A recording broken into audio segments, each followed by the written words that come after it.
Ils n'ont pas bien compris le texte. Il faut reprendre. Genèse chapitre 18, à partir du verset 17. Oui. Alors l'Éternel dit, cacherai-je à Abraham ce que je vais faire? Oui.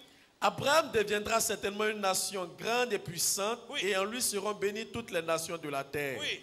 Le verset 19, car je l'ai choisi, oui. afin qu'il ordonne à ses fils et à sa maison après bien. lui. Dieu dit, car je l'ai choisi, afin qu'il ordonne, oui. À ses fils et à sa maison, après lui, de garder la voie de l'Éternel, oui, en pratiquant la droiture, et la justice, et qu'ainsi l'Éternel accomplisse. Tu m'entends? C'est pourquoi Dieu va accomplir la promesse dans la vie d'Abraham. Il dit ainsi l'Éternel quoi? Accomplisse en faveur d'Abraham les promesses qu'il lui a faites. Amen. Ça veut dire que Dieu a fait des promesses à Abraham. Mais pour que Dieu ait la force pour accomplir les promesses dans la vie d'Abraham, cela dépend de quoi? Cela dépend de quoi? De l'éducation, de la parole de Dieu qui va donner à qui? À ses fils. Amen. Regarde, il y a beaucoup de prophéties qui ne s'accomplissent pas dans ta vie. Parce que tu ne joues pas ton rôle de père en enseignant la crainte de Dieu à tes enfants. Amen. On dit le grand Abraham, il y a la promesse de Dieu va s'accomplir en sa faveur. Pas parce que lui, Abraham, il prie. Pas parce que Dieu le regarde, lui, sa manière de se sanctifier. Mais Dieu va accomplir, Dieu va accomplir la promesse en faveur d'Abraham. À cause de quoi? À cause de la parole de Dieu. Que Abraham va enseigner à ses enfants et que ses enfants vont se sanctifier. Amen. Ce message est venu pour éclairer tout le monde. Papa cherche l'argent. C'est travail, c'est bon. Mais Dieu nous dit, n'as-tu pas vu que toutes tes affaires sont bloquées? N'as-tu pas remarqué que tout ce que tu fais est bizarre? La Bible dit, pour Abraham, toutes les promesses de Dieu vont s'accomplir le jour qu'il va enseigner quoi? La parole de Dieu, la crainte de Dieu à ses enfants. Amen. Ça veut dire que l'héritage de l'accomplissement des promesses du mariage de travail, de mariage, de quoi? D'argent. Il y a longtemps que tu pries, ça ne s'accomplit pas. Cela est bloqué par quoi? Par le fait que tu n'enseignes pas la parole de Dieu à tes enfants. Amen. Ah, votre amen est parti. Amen. Donc aujourd'hui, laissez sorcier de côté. Combien de personnes prient avec les enfants ici? Combien de personnes enseignent la voix de Dieu? Il dit, c'est Abraham, je l'ai choisi parce qu'il enseigne la parole de Dieu à ses enfants. Mais pour qu'Abraham enseigne, il faut qu'Abraham connaisse. Mais les pères qui viennent s'asseoir ici ne connaissent pas la Bible. Ils viennent sans Bible. Ou des mères qui viennent s'asseoir, ils viennent sans Bible. Ou elles font semblant d'écrire. Il ne suffit pas seulement d'écrire. Il dit, vous êtes heureux parce que vous savez ces choses. Mais il dit quoi? Pourvu que vous les pratiquez. L'essentiel n'est pas de les entendre. Non, l'église n'est pas un lieu parlementaire où l'orateur prend le micro pour égayer la vie des gens. Non, l'église est un endroit où on vient pour entendre la vérité afin que cette vérité nous transforme et impacte nos destinées. Amen. Il y a longtemps qu'on a joué avec ça. Est-ce que tu as du temps pour enseigner la Bible à tes enfants? Toi seul tu jeûnes, mais ton enfant qu'on n'est pas jeune. Dieu veut que si tu te sanctifies, apprenne à ton enfant aussi à vivre la sanctification. Si Dieu dit, si tu sais prier, apprends ton enfant aussi à prier. Au lieu de payer des gros cadeaux, cher, je ne suis pas contre. Mais s'il te plaît, il faut payer d'abord Bible. Il faut payer d'abord Bible pour ton enfant. Amen. Combien de personnes ici enseignent la parole de Dieu à les enfants ici? Tout ce qui vous intéresse, quand il y a un problème, le manque de responsabilité, c'est pour courir, venir à l'église. Il faut qu'on prie. On va prier, on ne va pas chercher ça. Le pasteur aussi, lui aussi, il doit prendre soin. Je prends soin de vous. Mais j'ai aussi une famille que je dois aussi prendre soin. Tu dois jouer ton rôle, je dois jouer aussi mon rôle. C'est sur Jésus, on décharge ses fardeaux. Jésus dit, déchargez-vous sur vous. Déchargez-vous, 1 Jean 5, verset 7 dit, déchargez-vous sur lui de tous vos fardeaux et il prendra soin de vous. C'est sur Jésus, on décharge ses fardeaux. Moi, je ne suis pas Jésus. Là, ce matin, je ne me sens pas bien, comme toi aussi, tu ne te sens pas bien. Je ne suis pas, oh Père, j'ai des défauts aussi. J'ai une mission accomplie aussi. Alors pourquoi prendre l'éducation de tes enfants et jeter sur moi? Arrêtons d'être des pères irresponsables. L'irresponsabilité, ce n'est pas le fait de ne pas donner l'argent. L'irresponsabilité d'un chrétien, c'est le fait de ne pas enseigner la Bible à son enfant. Dis Amen. Amen. Un chrétien père irresponsable, c'est celui qui ne prie pas avec ses enfants. C'est celui qui ne les enseigne pas la parole de Dieu. C'est ça on dit un père irresponsable chrétien. Amen. Toi tu penses que le mot responsabilité c'est le fait de donner l'argent. Non. Il faut créer la sécurité spirituelle. Mais comment un père peut créer la sécurité spirituelle? Si lui-même il ne sait pas prier. Si lui-même il ne sait pas gêner. Papa vraiment j'ai mal au ventre. Tu auras plus mal au ventre. Le jour vont attaquer ton enfant qui sera dans le coma. Il ne m'a pas compris. Ah non, il faut prendre tel type de prière. En tout cas, prière est longue, oui. Ta prière sera plus longue le jour où ton enfant va commencer à fumer la drogue. Ta prière sera plus longue le jour où ta fille va se retrouver enceinte et puis on vient à la maison. Ta prière sera plus longue. Quelqu'un n'a pas dit Amen. Amen. Est-ce que tu as du temps pour enseigner la Bible à tes enfants? Ce verset-là, allez-y le relire. Il dit, je vais accomplir la promesse dans la vie d'Abraham si Abraham enseigne la parole, la crainte de Dieu à ses enfants. C'est bien beau de laisser cheveux comme ça sur son enfant. Je suis d'accord. Mais pendant qu'il a les cheveux comme ça, là, il faut que ce soit proportionnel à la parole de Dieu dans sa vie. L'enfant a cherché qui peut coûter au moins 100 000. Je ne suis pas contre. Mais combien de Bibles, combien de paroles de la parole de Dieu se trouve en lui? En tout cas, quand tu vas parler, en tout cas, laisse-le faire plaisir à mon enfant. Pour le moment, fais le plaisir. Mais cet enfant sera sous des déplaisirs d'amertume dans quelques années. Parce que tu auras quoi? Tu auras formé toi-même ta propre mort. Parce qu'à force de l'habituer, à 8 ans, des choses chères, les trucs de Paris, les trucs de trucs, il n'y a pas de problème. Tu m'habitues à ça, non? Je prouve à mes amis. Et puis tu coupes. On fait quoi? Réponds-moi, on fait quoi? Tu m'as déjà habitué à porter les trucs chers. Donc je me vois enfant de boss. Oh, toi-même, tu as voulu faire plaisir à ton enfant, pas parce que tu es boss, mais parce qu'on t'a privé de ça. Tu ne voulais pas que l'enfant soit privé de ça. Maintenant, ok, il n'y a plus. L'enfant va faire quoi maintenant? C'est chez toi, il va prendre. C'est dans ton sac qu'il va prendre. Et ça, on va venir à l'église, parce qu'il faut prier ces choses. Ce n'est pas sorcier. Prie avec l'enfant. Enseigne les rudiments de la parole. Amen.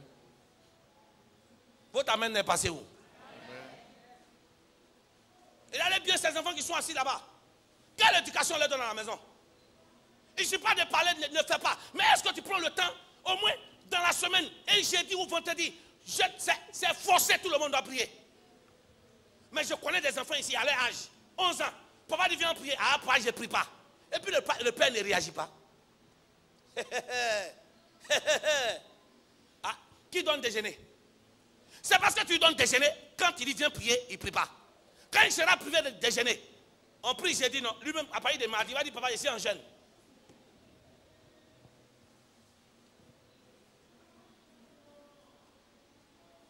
Amen. Amen. Quatrième action que le père doit faire dans la vie de l'enfant pour que ce dernier accomplisse sa destinée. Suis-moi bien. S'il y a besoin, il applique ça.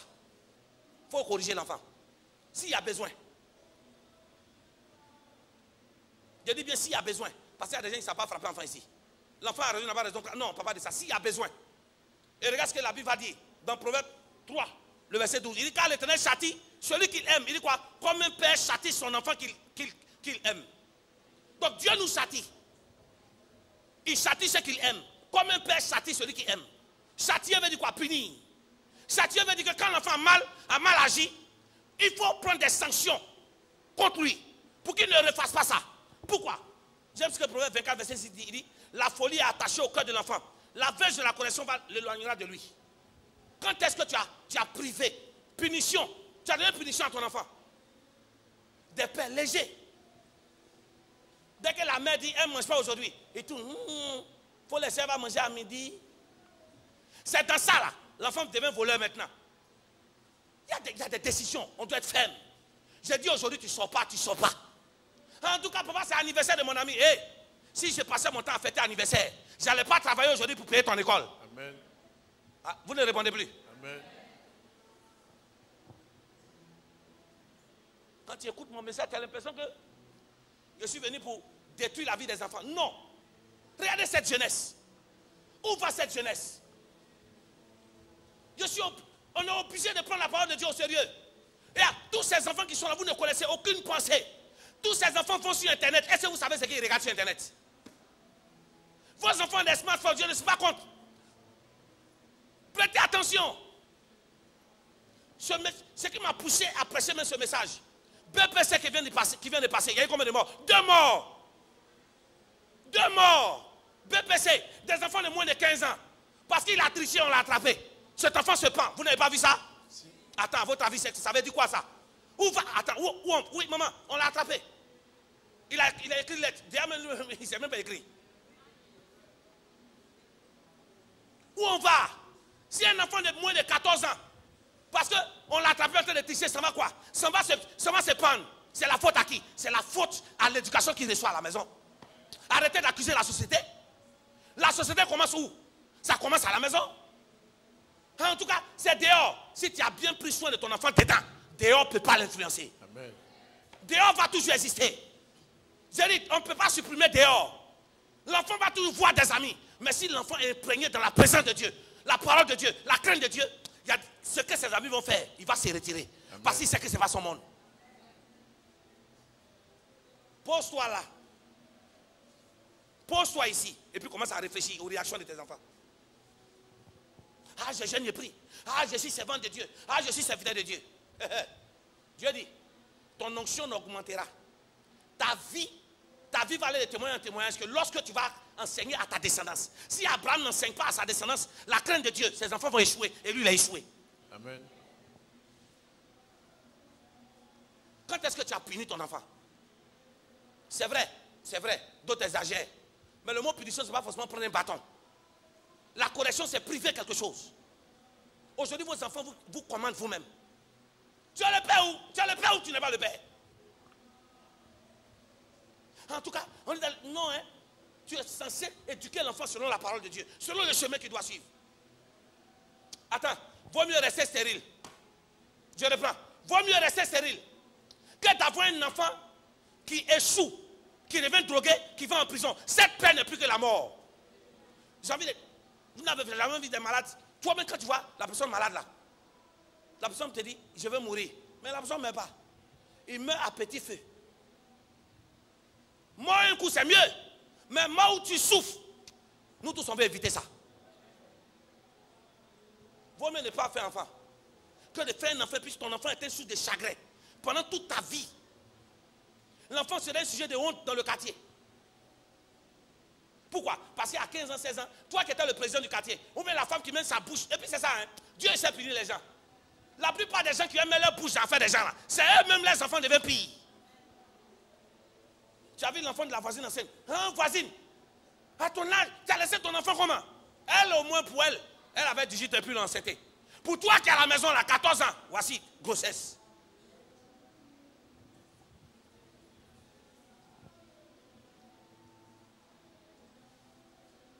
Amen. Amen. Mais laissez-moi vous dire, cher Père, il y a quand même des bonnes nouvelles. Quand vous allez investir dans votre enfant, vous allez prier pour lui, vous allez le éduquer, vous allez faire part de votre expérience, vous allez l'enseigner la parole, vous allez prier ensemble. Il y a des retombées. C'est-à-dire que quand l'enfant réussit, quand l'enfant devient quelqu'un, quand tu es ton enfant, tu te sacrifies et que ton enfant prend le chemin qu'il doit prendre pour devenir quelqu'un. Regarde, la première des choses, la Bible, ça fait la joie du Père. Ça fait la joie des parents. Proverbe 15, verset 20, il dit, un fils sage. Il dit quoi? Fait la joie de son père. Mais la deuxième partie, la partie B, il dit quoi? Mais un fils insensé crée l'amertume dans le cœur de sa mère. Je reprends.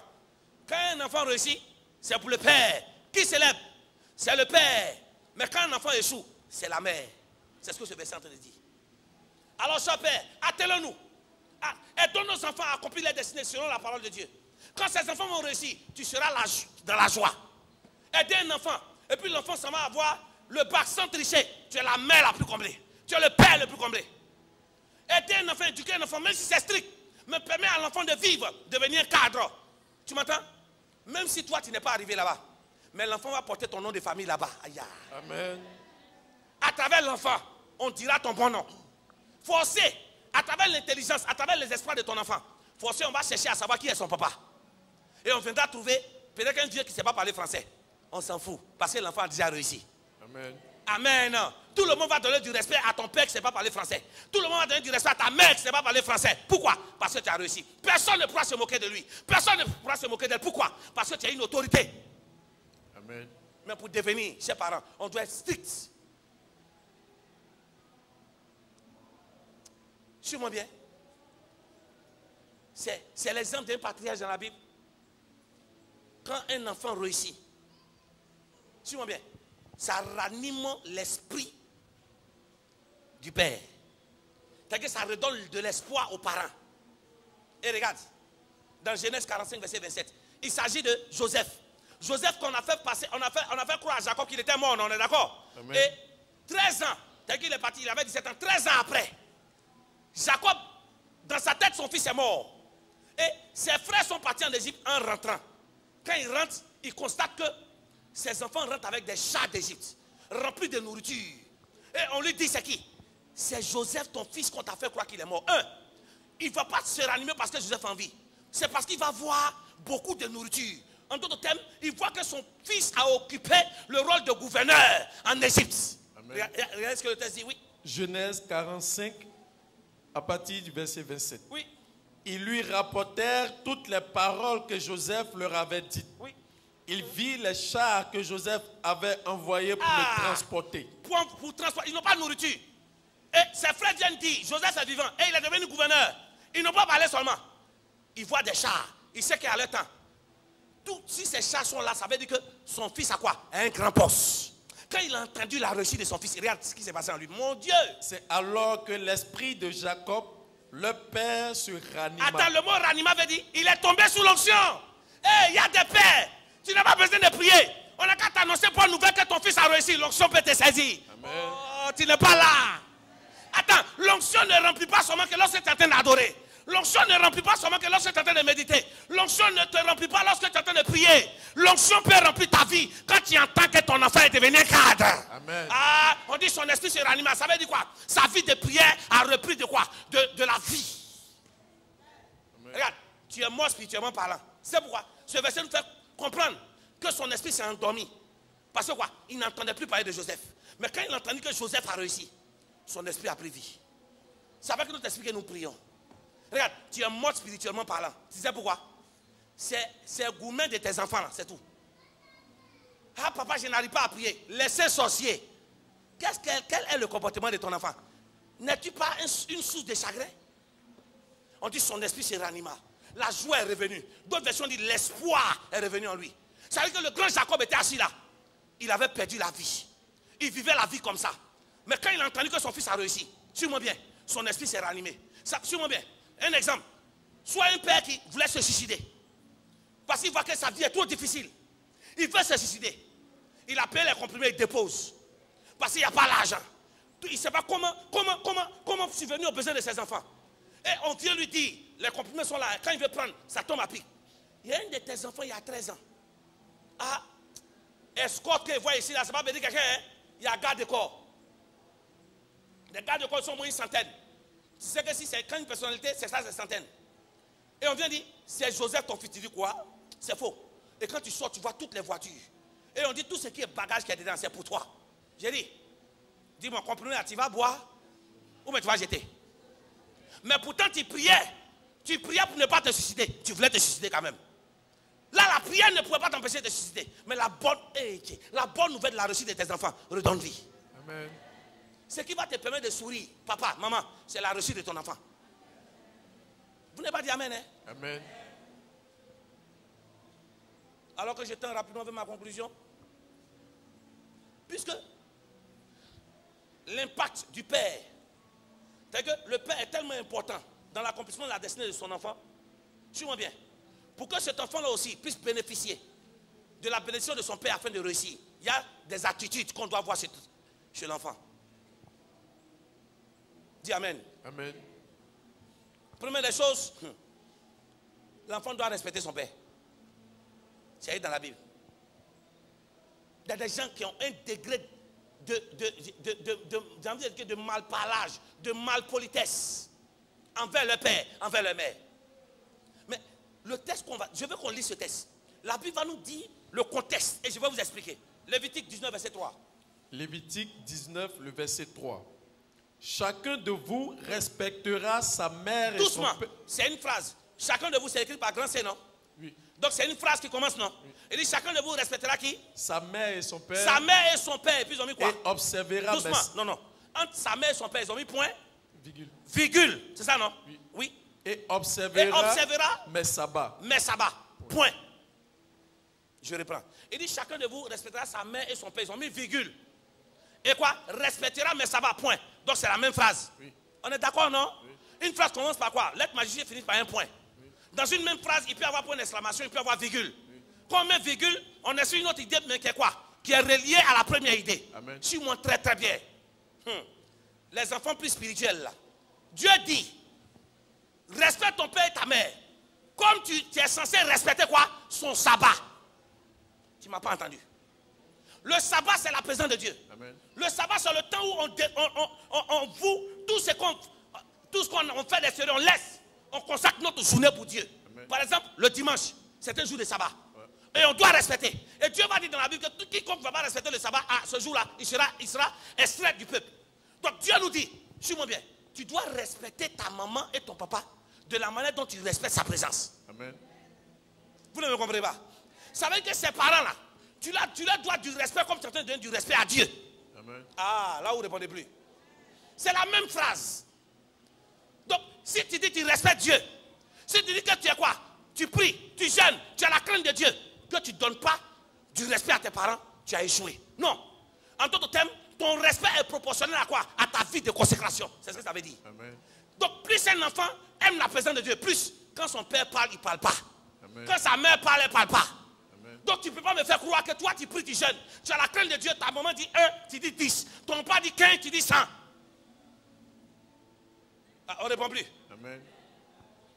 Tu dois les respecter comme tu respectes la présence de Dieu. Quand est-ce que ta mère a parlé sans que tu parles? Quand est-ce que ton père a parlé sans que tu ne parles? Regarde, c'est des valeurs avant. Mais ces valeurs-là ont fait de nous ce qu'on est aujourd'hui. Avant, deux grandes personnes sont en train de parler. Tu ne peux pas mettre ta bouche. Répondez. Tu peux mettre ta bouche. Mais aujourd'hui, tu es en train de causer. Enfant de 6 ans, 7 ans. Et à un moment, c'est vrai, c'est ce qu'ils ont dit. Tu apprends à ton enfant ce qu'on appelle le papatoya. Et ça t'étonne que demain, on l'a giflé. Pourquoi? Elle est partie dire que sa camarade a dit. Elle a pris ça où? C'est là-bas. Des conversations d'adultes, entre amis. L'enfant qui vient. Et moi-même, j'ai vu dedans. On t'a posé question. C'est des choses, on ne prête pas attention. Mais on donne cette habitude aux enfants. C'est ce que tu fais jusqu'à même devant l'étranger. Hein? Puisque l'enfant a pour habitude de parler quand les étrangers sont là, tu ne parles pas. C'est devant l'étranger. Il prend le télécommande et puis il zappe. L'étranger a mal mais il ne peut pas parler. Si tu as laissé l'enfant dans ça, il va aller faire ça chez les gens. Le savoir-vivre, ça ne s'achète pas. Ça s'éduque. Nos parents nous ont fait ça. Voilà pourquoi aujourd'hui là, on arrive à être pasteur et puis on vous enseigne. Alors vous à votre tour, il y a certaines choses qu'il faut voir. Et quand l'enfant t'impose quoi, que lui veut, lui là, il a 10 ans. Hein. En tout cas, moi il veut dread comme pour Rastafari. C'est lui qui t'impose ça. Pourtant il a 2 à l'école. C'est toute intelligence là qui est dans le cheveu que tu tires là-haut. Oui, oui. Intelligence ça s'applique. Oh, intelligence là, en faisant dread là, ça s'élargit. Donc au lieu que l'intelligence descende dans ses mains, ça va dans sa tête. Ça. Joli enfant comme ça. Joli garçon sans produit en ango. Joli fille sans produit en ango. Tu as 2 en classe. Et tu fais mal à la maison.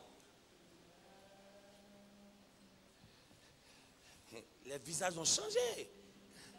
Ça me en connaît. Tu vas me regarder en penalty. Quel respect tu donnes? Nous avons lu ce verset là la dernière fois.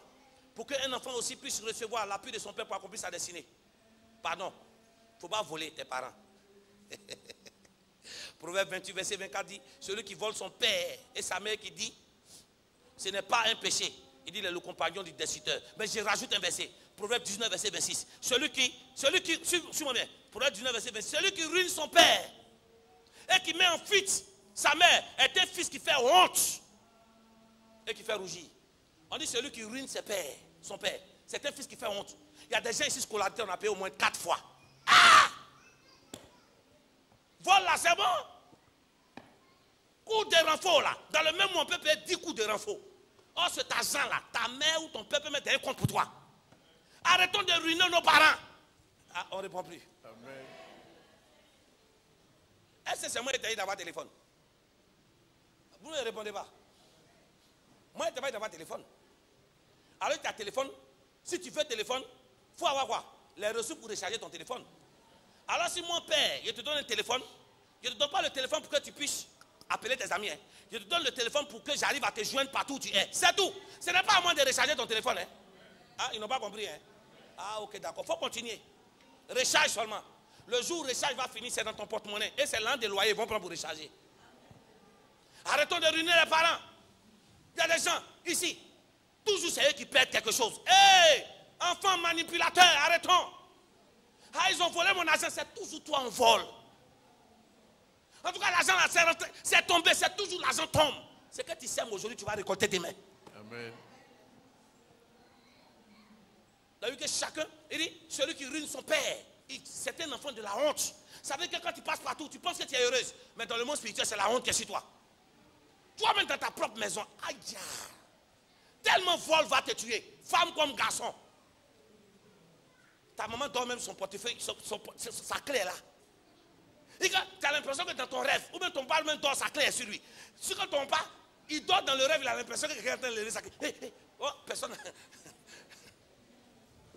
Si toi on ne te donne pas la clé pour surveiller une maison, c'est pas à nous, on va donner la clé. On ne te fait pas confiance. Une seule minute, la porte est ouverte, c'est occasion pour ramasser. Celui qui vole ses parents, la Bible qu'il est compagnon des sorciers, des destructeurs. Arrêtons de ruiner le cœur de nos mères. Arrêtons de ruiner le cœur de nos pères. Souvent tu vois l'argent, ça est là. Mais tu sais qu'elle a économisé, ou bien elle a économisé combien? Pour faire quoi? Il rentre dans la chambre. Oh, bon l'argent. Fou, il prend. Et tu es étonné demain, la police vient arrêter ton père et ta main. Ton père et ta mère pour endettement. Et tu es étonné. Mais si tu arrêtes de casser les choses à la maison, si tu arrêtes de gâter tout à la maison, l'argent on peut faire bonne chose. Non seulement ces enfants-là sont plus exigeants. Non seulement c'est toi qui fous rien, c'est toi qui gâtes tout, et c'est toi qui veux qu'on donne l'argent des poches. Mais cet argent on peut te donner. Quand on est arrivé sur les enfants là, ça ne parle plus. Quand c'était pour les pères, ça dit Amen. Visage des parents était fâché. Papa, maman comme papa. Quand on arrive sur les jeunes maintenant, eux tous les visages serrés.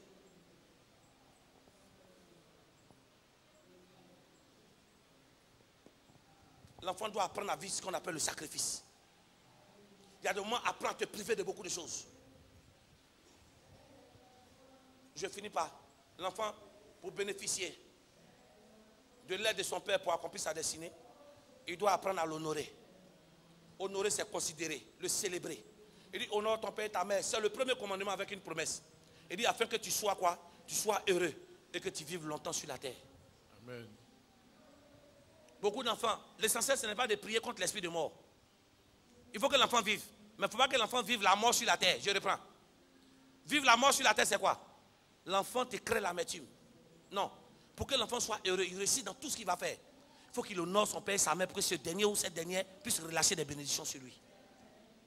Amen. Amen. Amen. Je sais que tu ne vas pas pouvoir acclamer le Seigneur parce que toi et moi, nous sommes tous concernés. Ce message me parle à moi. Ce message te parle à toi. Quelqu'un dit Amen. Les enfants... Je t'avais donné, Jésus, mon cœur. Puis j'ai cherché le bonheur ailleurs. Je ne trouve ici pas aucune paix, aucune joie.